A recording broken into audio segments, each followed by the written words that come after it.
Chapter 44. Maharshi has left this world, but those who have understood his mission, his message, and his teachings have not remained orphans. He still lives in their hearts, and his influence will increase as they advance towards truth. They do not mourn the departure of the beloved master and friend. The same light is still shining on his disciples scattered all over the world, for it is also the very core of their own being. When many years ago one of his pupils said that he wanted to remain in the ashram at any cost, to be always in the physical vicinity of Bhagavan, the Maharshi answered, "The spiritual being dwelling in you is the real Bhagavan. That is what you have to realize." Can there be any loftier spiritual conception? In discovering our own real self, we discover our beloved Master at the same time. And there is no other way. This self is all, and nothing exists beyond and apart from it. So there is no use searching for anything else but the self. All else is illusion.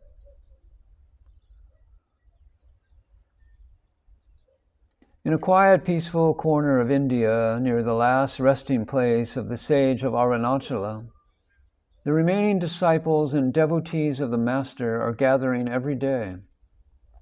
They sing the same hymns which were sung in the temple hall during his lifetime. Silence reigns in its purity all around and in the hearts of those who were privileged to have witnessed Maharshi's mission. My Indian friends in their letters call the present state of the Maharshi Maha Samadhi, which can be translated as the great union or the great and final contemplation, which expresses, at least in part, the beautiful Sanskrit term. In spite of the fact that a dense and heavy darkness still envelops mankind in this critical stage of its evolution, it is an undeniable fact that real spiritual beauty and greatness irresistibly attract many of us, and this is the best proof of the future possibilities hidden in all human beings. It was always so. It will always be so. The great teachers who come down here to shed light on the path of humanity have always had round them a group to be a fertile soil into which the blessed seeds of true wisdom could fall, not to be dried up, but to germinate.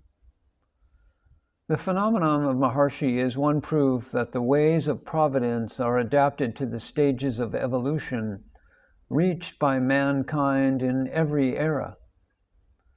Now, when the minds of the dwellers on our planet have become somewhat more developed as compared with those of past ages, at least so far as the mass of humanity is concerned, I do not speak of special individuals. Spiritual teaching had to be given in an adequate form. When many religions and sects were quarreling with each other, there was need for a presentation of truth which would transcend all the enclosing walls of particular faiths. This was given by Maharshi. His teachings can be accepted by any man sincerely seeking God and truth, independently of the religion in which he has been reared. There is moreover the fact that in the light of Maharshi's teachings, the truths contained in the sacred scriptures of every religion can be easily understood, and their seeming contradictions cease to exist for seekers of truth. Self-knowledge, according to the experimental methods of the great Indian rishi, leads us to a religious synthesis. We see that the Buddha, Christ, and minor or rather less known messengers all speak about the same reality. Only the outward way of presenting it may vary in accordance with the needs of the epoch and the possibilities of human understanding. All fanaticism and intolerance, which are such great obstacles in our search for God, are then dropped. It is from these two plagues that political and social fanaticisms and despotisms are born, and their devastating effects are seen in our own times. Maharshi touches the true cause of all the crimes and misfortunes afflicting humanity and says clearly, all sins and wickedness are born from the false human notion that causes people to identify themselves with their bodies. There is no sin in which the motive of selfishness and this identification with the body cannot be discovered. It is obvious that all evil can be traced to this cause.